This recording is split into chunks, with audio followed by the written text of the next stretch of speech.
So we had quite an amazing number of juicy topics to start our new year with, amongst, many hot trending issues. But I chose to discuss what unites every one of us as Nigerians. And that is the presidential New Year speech by General Muhammadu Buhari on the 1st of January, on Friday to be precise. And many lofty issues were highlighted in the New Year addressing, ranging from security to COVID-19 to economy to food and agriculture, as many as infrastructure and, of course, youth development, with deep concerns to the priorities of Nigerians. We've identified with most critical issues of them all, which, if I'm allowed to say that, which is the reason why I've been able to bring our eligible guests who will be enlightening a lot of things today with us. So to discuss the presidential New Year address with us on the show is the Senior Special Assistant to the President on Public Affairs. He has been on the show a number of times, which shows readiness of the Office of the Presidency to interact with Nigerians on critical affairs, critical issues. And he is no other than Ajuri Ngelale. Ajuri, oh gosh, I had to pronounce that in back to back before coming into the studio, despite the fact that he is my friend and is someone that I've actually admired thus far with when it comes to his work, so his work ethics and all of that. The good thing about bringing him on the show is that he's willing to always answer for the presidency, and we are sure our feedbacks will get to Aso Rock for consideration and possible adoption after the show today. Again, welcome, Ajuri. It is indeed an honor to have a representative of the presidency as our first guest of the show for the year, and thank you for always honoring my invitation. Well, quite frankly, I'm privileged to be the first guest on your program this year. Let me say thank you for the introduction. Good evening to you. Happy New Year to you. Compliments of the season to all of our listeners. All right. Many thanks, Ajuri, for that. First things first, how are you? And hope you've been staying safe and keeping safe. Yes, we are doing our best to dodge this virus. I'm hoping that all of our listeners and you and your crew are doing the same. Oh yeah, we've been catching up. We've been keeping safe, and I've been trying to make sure everybody wear their masks and the likes and all. At least help with the guidelines of WHO. So we've had quite a rough 2020, and you would agree with me, Ajuri, that the essence of having a leader is to guide us through those challenges as a nation with a hope of a better year ahead. So my first question to you, Ajuri, is that, for me, the presidential New Year's address was calming. I must emphasize, it was really calming. However, Shekau Adewale of the People's Democratic Party has described the address by the president as empty and directionless. I hope I quoted him right. A vast number of Nigerians share the same opinion. What are the direction in the speech by PMP? I was totally with you until the last part where you said the vast majority of Nigerians share that opinion. From what I have heard, because I've been moving around the country, engaging with people on radio, them calling in themselves, asking questions, talking about it. That's not what I've gotten. I've gotten a fair balance. Of course, there are those who may agree, but it's quite balanced in terms of those who actually said that, on the contrary, it was a change of pace, a bit of a departure from what they're used to seeing from President Muhammadu Buhari. President Muhammadu Buhari, usually when he addresses our people, he comes very directly, very frankly about whatever it is he's coming to speak about. Mm-hmm. Usually it may be policy matters, it may be an update of what has been accomplished during the course of the year, or whatever the case may be, depending on the day of the speech, etc. Mm-hmm. What we saw on New Year's Day was very interesting. Basically, what he was saying is, look, I recognize, for the first time, the president said, I recognize that there are those who do not agree with every element of our decision-making process, or every element of what we have decided to do, whether it's the economy, whether it's security or corruption or anything. But even as I acknowledge that there are those who disagree, I do not begrudge them of their opinion, their stance. And I think that's very important, because you have a president now who's reaching out and saying, look, We don't have to agree on everything. You may see something differently, but the fact of the matter is, as long as all of us have Nigeria, what is the best interest of the country at heart, then that's okay if we don't agree. But at least let us listen to each other, let us hear each other, let us, reach each other. Interesting. So, listening to you, I can't help but ask about the administration, because the administration would continue to, I believe, focusing on the delivery key strategy priorities under the C. The C, which I mean is the security, economy, and anti-corruption agenda. It is understandable that we can prioritize in this direction, but can you help, keep us to speed? What step-by-step action has been initiated for anti-corruption? Thank you very much. So before I start, I'm going to go right into that in a moment. But let me just say that, as you cited, it first came from a statement of an opposition political party in the country. You can, the day that I hear an opposition political party in the country praise the president's speech, considering that he is not from that party, I will know that something has happened. A historic political watershed moment has occurred. I would never expect that party to say anything positive about what the president has to say or not say under any circumstance, because it would be bad politics if they did, quite frankly. So now, to the question about anti-corruption, I think there are multiple measures when you look at first of all, prevention, and then, of course, the issue of prosecution. Let's start from prevention. Under this administration, the president, of course, implemented the Treasury single account, which has now been adjudged by the World Bank as the best administration of the Treasury single account system in the entire African continent. That has obviously saved us billions in terms of all the thousands of bank accounts that our MDAs were operating with deposit money back. We've been able to scoop up all of that money, and now you have real-time insight into the inflows and outflows of the entire federal government administration. That's number one. Number two, it's this president that aggressively implemented the IPPIS system. Obviously, some of these measures were in place before he got there, but the political will to push them through its implementation was not there. He has done that. Immediately, he removed tens of thousands, particularly, I think it's about 52,000 ghost workers from the federal civil service alone, through the IPPIS, saving the nation 200 billion naira every single year, right? So that's in terms of prevention. Then you now look at what we have been able to, stop from happening in terms of leakages from our revenue generating agencies. When Mr. President took office, what was happening? He paneled a committee chaired by His Excellency the Vice President, Professor Yemi Ochibajo, to investigate the revenue generating agencies and what happened with all the revenue that they were generating from 2010 to 2015. And what did we find? $21 billion instead of being remitted to the Federation account for sharing with the state and local governments of the Federation during that period, was being eaten from inside of those agencies by cronies of the former Controller General of Customs, the former DG of NEMASA, the former DG of NPA, etc.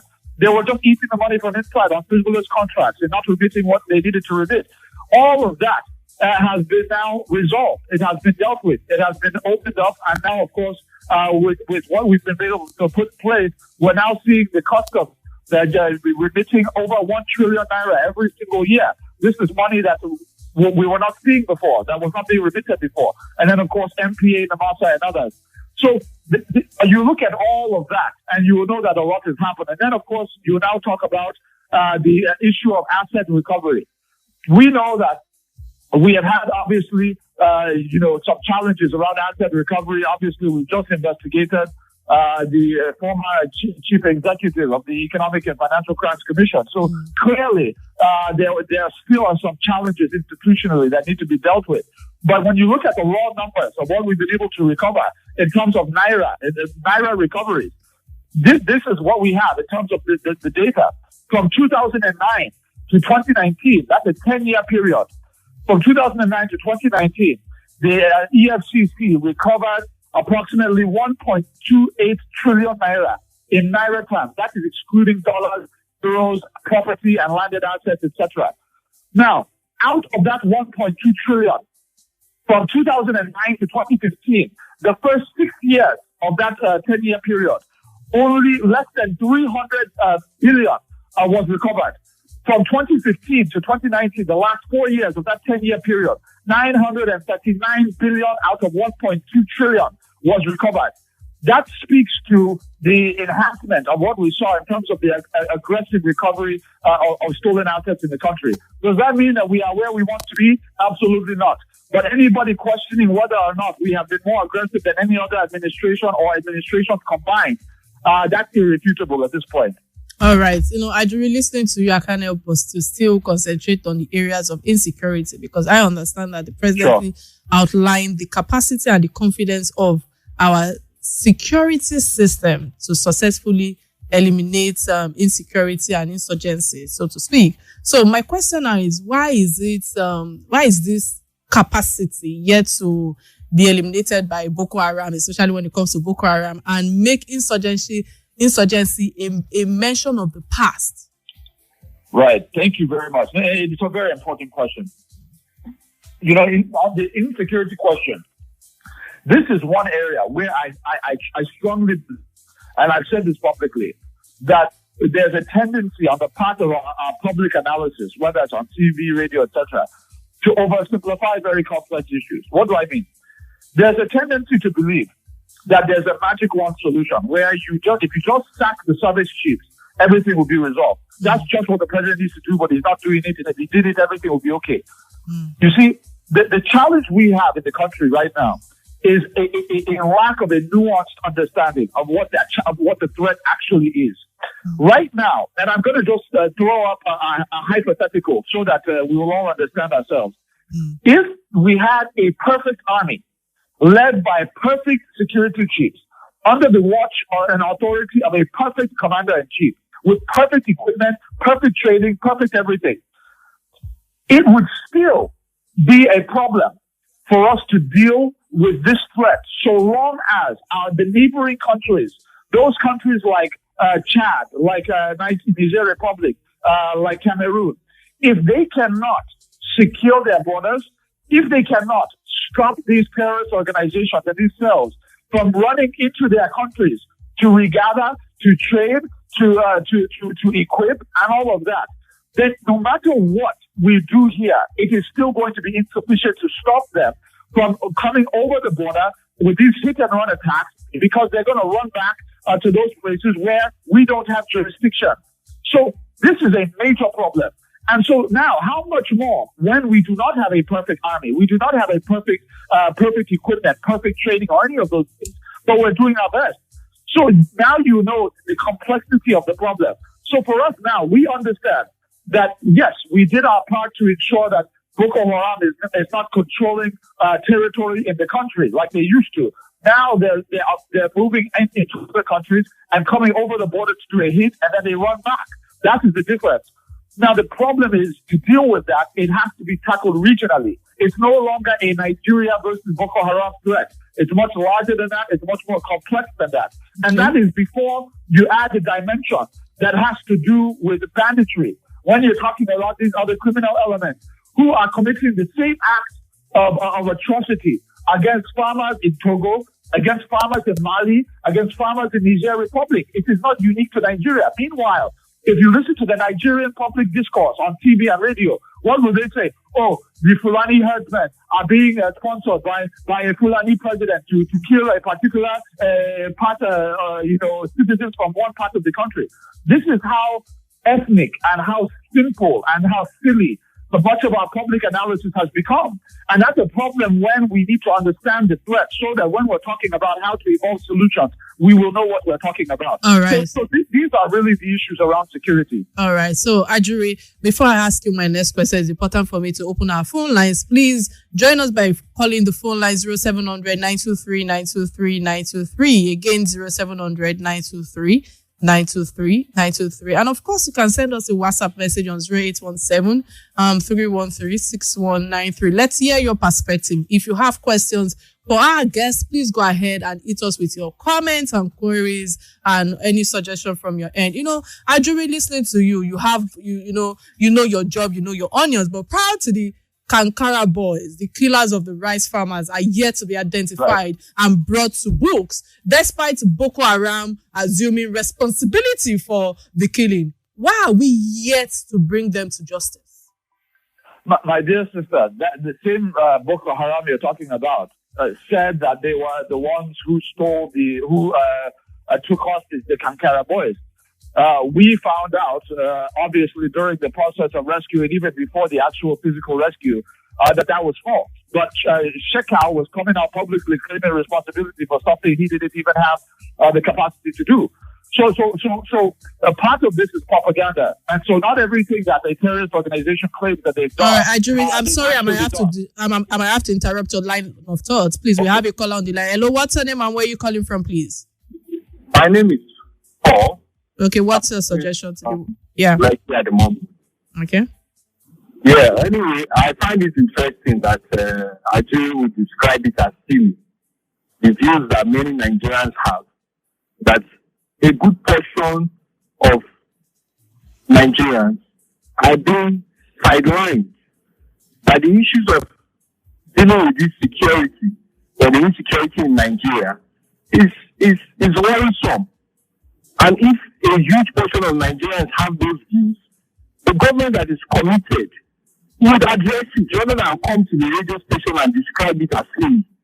No. And that's what we see with those who manage the communication of Mr. President. There is no alignment between him, Gabachi, and all of them. They just come they come to in a very condescending manner. All right, many thanks for your contribution. First of all, to make that kind of comment. Yeah, many thanks for your contribution. Yeah, Ajuri. Yes, what he has said is absolutely false. And even he knows what he has said is false. What I said was silly, was not anybody who is, expressing worry or concern over insecurity in the country. In fact, where I started from was to say that, yes, this is a major question in the country. It's a major issue in the country. So that is definitely not what I was saying. What I did say is that there are those who take very, very complex and serious problems around insecurity without understanding them. And then they will now make claims like President Muhammadu Buhari loves goats more than human beings and all these silly statements that people make. And they will now say that all of this is an ethnic agenda that the president is sponsoring to eliminate parts of the country and all of that. That is what I said is silly, and I will stand on that anywhere because I know it's nonsense. Now, the issue of whether or not there are challenges in the country concerning security, those are legitimate questions. If you say, we believe Mr. President should change service chiefs, or we believe that Mr. President should do X, Y, and Z, that is very welcome. We welcome criticism. What we don't want are people who tend to be politically sponsored, and they will come out and they will make statements to deceive Nigerians so that they will not be able to even know what the real issues are. All right. Ajuri, hold your thought there. We have another caller on the line. What's your name and where are you calling from, please? Hello? Hello, good evening. Yeah, good evening, please. What's your name and where are you calling from? My name is Mrs. Okolo. Okay, what's your contribution today? Yes, please. My contribution is we Nigerians, we are tired of, coming to radio to make excuses. We should see whatever they are doing in action. In action. PNB has been in this position for like close to 3 years now. This is 2021, and we are still making excuses. We Nigerians are tired of excuses. And also your guest, the way he comes on the radio to come and tell, the public analysts that they are silly, they are this, as a public figure, they don't need it. All right. Many thanks for your contribution. I think it's important for me to quickly emphasize or address this issue. On Inspiration FM and on Real Talk with Kike, we would not condone any form of, abusive words or any form of, what's it called? Help me out.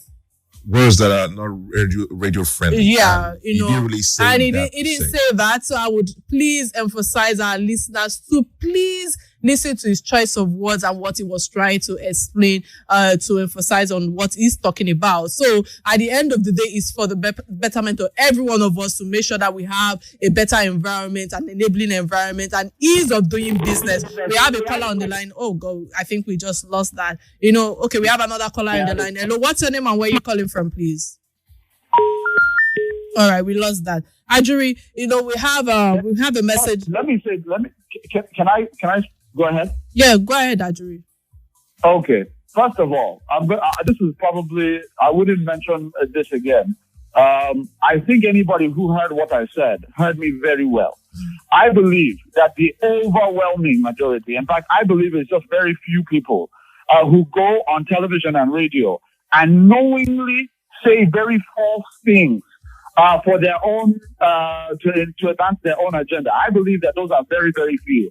Where I think Nigerians are is I believe Nigerians are very concerned with the security situation in the country, and I think they have every right to be. And I think that Nigerians usually, when they're discussing these issues, they're trying to get to what is actually going on and why is it that we have not yet finally and frontally dealt with the issue of, for example, Boko Haram or bandits, etc. Those are legitimate debates that will continue to go on. Nobody is made any reference to that broad mass of our people who believe that. But what we have said is we must be able to separate that from those who are creating this kind of ethnic sentiment that have no basis in fact and have no evidence to support them. All right. Many thanks, Ajuri, for emphasizing that. Please, I would, I explore the listeners to please, calm down. There are lots of calls coming in right now, and I understand how everybody feels because we all live in the same country and we all want the best for ourselves. But moving away from insecurity, moving away from the speech of the government and all of that, because it is important for me to also touch on education, which is very paramount and important. If we do not educate the people, there is no how any one of us can be here today. So, Ajuri, my question to you now is the former Minister of Education, Ezekwesili.